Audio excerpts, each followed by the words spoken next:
जय श्री कृष्णा। कैसे हैं आप लोग फ्रेंड्स? एक बार फिर से हम चर्चा कर रहे हैं आपके देवगुरु के बारे में। देवगुरु सकारात्मकता के कारक ग्रह हैं और आपके सबसे योग कारक प्लैनेट भी माने जाते हैं, क्योंकि देखिए प्रत्येक ग्रह के कुछ योग कारक प्लैनेट होते हैं और एक मुख्य ग्रह होता है प्रत्येक राशि का। और उन्हीं ग्रहों को अगर हम पकड़ लें, अगर हमारा राशिपति किसी भी प्रकार से विषम परिस्थिति में है तो इन्हीं ग्रहों की मदद से हम अपने जीवन में नित नई तरक्कियों को छू सकते हैं। अब वर्तमान समय में आज हमारी 14 जुलाई है। 14 जुलाई को दो विशेष परिवर्तन होने जा रहे हैं। इन परिवर्तन का मानव जीवन पर भरपूर रूप से प्रभाव पड़ता हुआ देखा जाएगा। समस्त 12 राशियां इनसे प्रभावित होंगी। हालांकि भावगत इनका प्रभाव जो होगा थोड़ा सा पृथक पृथक होता हुआ देखा जाएगा, लेकिन एक चीज विशेष रहेगी, सकारात्मकता। क्योंकि देवगुरु यहाँ पर लग्न से भरे हुए हैं कर्क राशि में। लग्न में बैठे हुए देवगुरु देखिए कारक होते हैं। अब कारक होकर देवगुरु लग्न में पड़े हुए हैं, ज्ञान और सकारात्मकता से आप भरे हुए हैं।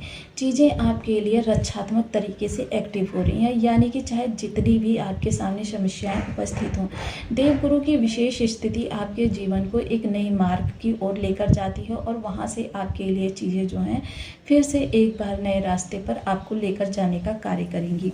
सर्वप्रथम देवगुरु यहाँ पर बैठे हुए हैं। देवगुरु का विशेष प्रभाव या विशेष स्थिति, सबसे पहले देवगुरु को अगर यहाँ पर देखें तो देवगुरु आज जिस समय पर हम वीडियो बना रहे हैं 60 डिग्री के हो। अब मन में संशय उत्पन्न हो सकता है कि देवगुरु इतनी शीघ्र 60 डिग्री के कैसे हो गए। देखिए देवगुरु 2024 से अतिचारी चाल को भ्रमण कर रहे हैं। अतिचारी चाल का मतलब ये होता है ग्रह 3 प्रकार की चाल चलता है, वक्री, मार्गी और अतिचारी। अतिचारी काफ़ी लंबे समय बाद चलता है और अब की बार ग्रह जो है काफ़ी लंबे समय तक चलेगा, क्योंकि बीच में कुछ ही समय के लिए ये मार्गी चाल चले थे और अब 2032 तक पुनः ये अतिचारी चाल चलने जा रहे हैं। अतिचारी चाल का मतलब ये होता है अपनी सामान्य स्पीड से ग्रह कई गुना अधिक स्पीड से गोचर में भ्रमण कर रहा है और इसी भ्रमण के अंतर्गत अन्य ग्रहों के साथ इसकी ऊर्जा का तालमेल कभी राजयोग कभी दुर्योग का निर्माण कर रहा है। वहीं यह ग्रह जो है वर्तमान समय में पुष्य नक्षत्र से गोचर कर रहा है।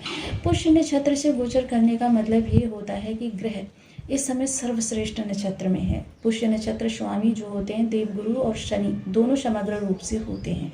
अब देखिए जहाँ एक अनुशासन का ग्रह है वहीं दूसरा सकारात्मकता न्यायप्रियता का ग्रह है। हालांकि न्याय दोनों को ही पसंद है, लेकिन दोनों के पास परोपकार भी है, धर्म भी है, जिस कारण से आप इस समय काफ़ी ज़्यादा चीज़ों में वृद्धि प्राप्त कर सकते हैं, क्योंकि देवगुरु वृद्धि कारक प्लैनेट भी माने जाते हैं।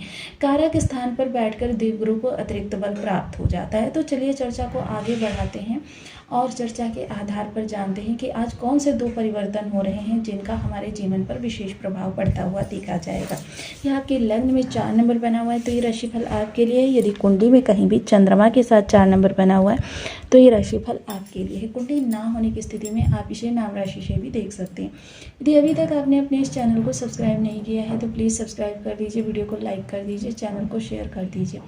इससे होगा क्या कि हमारे आने वाले हर वीडियो की नोटिफिकेशन मिल सकेगी आपको सबसे पहले। एक प्यारा सा कमेंट करना बिल्कुल ना भूलें। कमेंट से हमें बहुत मोटिवेशन मिलता है, हौसला मिलता है और ये पता चलता है कि आप और क्या जानना चाहते हैं। सर्वप्रथम आज देवगुरु अस्त होने जा रहे हैं। अब आप ये मत सोचिएगा देवगुरु अस्त हो जाएंगे तो आपके लिए निगेटिव प्रभाव निकल कर आएंगे, बल्कि देवगुरु यहाँ पर अच्छा करेंगे। क्यों अच्छा करेंगे? क्योंकि देवगुरु जिस भी भाव में बैठते हैं वहाँ पर भाव हानि करते हैं। अब भाव हानि करने का मतलब ये होता है कि उस स्थान के प्रभाव को कम कर देते हैं, जो कि अब अस्त होते ही उस स्थान का प्रभाव बढ़ जाएगा, जिस कारण से आपको इस समय काफ़ी ज़्यादा इस अस्त अवस्था का लाभ मिल सकेगा। यहाँ पर देवगुरु 1 माह के लिए अस्त हुए हैं। अब 1 माह तक आपकी लग्न फिर से अपने उसी शक्तिशाली रूप में सबके समक्ष आती हुई दिखाई देगी। दूसरा परिवर्तन ये होगा कि चंद्रमा 14 जुलाई को इस स्थान पर आएंगे, यानी कि स्वयं की राशि कर्क राशि से गोचर करेंगे। अब देखिए जहाँ पर गुरु के बल में कमी आएगी वहाँ देवगुरु चंद्रमा जो है अपने निम्नतर बल के साथ इस स्थान पर प्रवेश करेंगे, अर्थात दोनों की ऊर्जाओं का तालमेल एक दूसरे से स्थापित होगा, जिस कारण से यहाँ पर गज केसरी राजयोग एक्टिव होगा। गज केसरी राजयोग एक्टिव होने का मतलब यहाँ से सीधा यही निकलेगा कि गज केसरी राजयोग सभी योगों में सर्वश्रेष्ठ योग होता है, यानी कि इस समय 4 भावों से आपको गज केसरी राजयोग का प्रभाव मिलेगा, जिस कारण से आपके जीवन की, क्योंकि जितने भी कारक स्थान हैं देवगुरु के, सभी यहाँ पर देवगुरु की दृष्टि और स्वयं के स्थान पर प्रभावित हो रहे हैं। यानी कि इस समय 6 भावों को प्रभावित करता हुआ देवगुरु यहाँ पर आपके जीवन को प्रकाशित करता हुआ देखा जाएगा, जिस कारण से आपके जीवन से सबसे पहले लग्न की समस्त चिंताएं निर्मूल सिद्ध होंगी और जो भी समस्या यहाँ पर बन रही थी, यानी स्वास्थ्य संबंधित समस्या या आपके मानसिक किसी प्रकार से आपके विचारों की समस्या या आपके जीवन में आपकी जो प्रतिष्ठा की समस्या, इन सभी समस्याओं से आप निकल सकेंगे। साथ ही साथ पंचम स्थान पर दृष्टि, तो विचार काफ़ी अच्छे होंगे, संतान के साथ आपकी ट्यूनिंग अच्छी होगी, संतान के जीवन से समस्या निर्मूल होंगी और आपके पार्टनर के साथ, जो लव पार्टनर है उनके साथ जो मिसअंडरस्टैंडिंग, ईगो इशू चल रहे थे वो समाप्त होंगे। इसके अतिरिक्त यदि चर्चा करें स्टूडेंट वर्ग की, स्टूडेंट जो है इस समय पर अपनी जो पढ़ाई पर बहुत ज़्यादा फोकस करते हुए देखे जाएंगे, जिस कारण से उनके जो समस्याएं बनी हुई थी वो समस्याएं दूर होंगी और एक बार फिर से वो स्वयं को स्थापित करने में अपनी श्रेष्ठता सिद्ध करेंगे। अतिरिक्त इसके यदि चर्चा की जाए तो देखिए शेयर मार्केट, स्टॉक मार्केट वाले लोगों के लिए तो यही कहना चाहूँगी कि वो एक बार अपनी जन्म कुंडली का एनालिसिस करवा लें।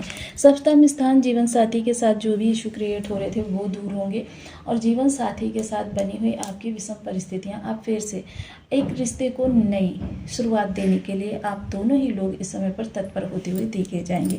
व्यापार में जो निगेटिव स्थिति बनी हुई थी वो आपके फेवर में आती हुई दिखाई देंगी। हानि को लाभ में किस तरीके से बदलना है ये भी आपको अच्छे से इस समय पर समझ में आएगा, जिस कारण से आपकी जो हानि की स्थितियां हैं उनकी भरपाई आप अच्छे से कर सकेंगे और एक बार फिर से स्वयं को प्रूव कर सकेंगे। स्वयं को प्रूव करने का ये बहुत अच्छा समय है। साथ ही साथ नवम दृष्टि जो कि भाग्य पर जा रही है, भाग्य में शनिदेव बैठे हुए हैं। अब शनि के इस स्थान पर बैठने का ये प्रभाव निकलेगा कि शनि पर जो दृष्टि जाएगी तो शनि के प्रभाव को पुश करेगी। अब चूंकि अतिचारी चाल में अवस्था है तो यानी कि अतिचारी चाल का प्रभाव शनि को पड़ेगा। चीज़ें जितनी भी क्रिटिकल हो रही थी, यानी कि 12 भाव संबंधी, उतनी चीज़ें आपके फेवर में होती हुई देखी जाएंगी, जिससे कि आपका मन फिर एक बार प्रसन्नता से भर सकेगा। आप प्रसन्न मुद्रा में अपने जीवन को फिर से आगे की ओर बढ़ा सकें। साथ ही साथ अब कुछ विशेष उपायों की भी चर्चा कर लेते हैं, क्योंकि उपायों से क्या होता है, जो नकारात्मकता होती है वो काफ़ी हद तक कम हो जाती है, सकारात्मकता बढ़ जाती है। सबसे पहले चर्चा करेंगे जिन लोगों के भी गुरु निगेटिव प्रभाव दे रहे हैं या प्रभाव ही नहीं दे रहे हैं, गुरु के बल को बढ़ाने के लिए किस तरीके से वो उपाय कर सकते हैं। यदि बल बढ़ाना है किसी ग्रह का तो हमको उससे संबंधित बीज मंत्र जप करने चाहिए, गुरुवार का व्रत करना चाहिए, साथ ही साथ गंगा स्नान करना चाहिए, पूर्णमासी का व्रत करना चाहिए। लेकिन अगर हमको किसी ग्रह की नकारात्मकता मिल रही है और उसको हमको सही करना, तो उस ग्रह से संबंधित चीज़ों को किसी ज़रूरतमंद को दान करें। देखिए जिसको भी दान करें वो वास्तविक रूप से ज़रूरतमंद ही होना चाहिए। तो आपको वीडियो कैसे लगा मुझे कमेंट बॉक्स में जरूर बताएं। चैनल पर न्यू है तो प्लीज़ वीडियो को लाइक शेयर, चैनल को सब्सक्राइब करना बिल्कुल ना भूलें। मिलती हूँ नेक्स्ट वीडियो में, तब तक के लिए नमस्कार। अपना ध्यान रखिए, स्वस्थ रहें, मस्त रहें।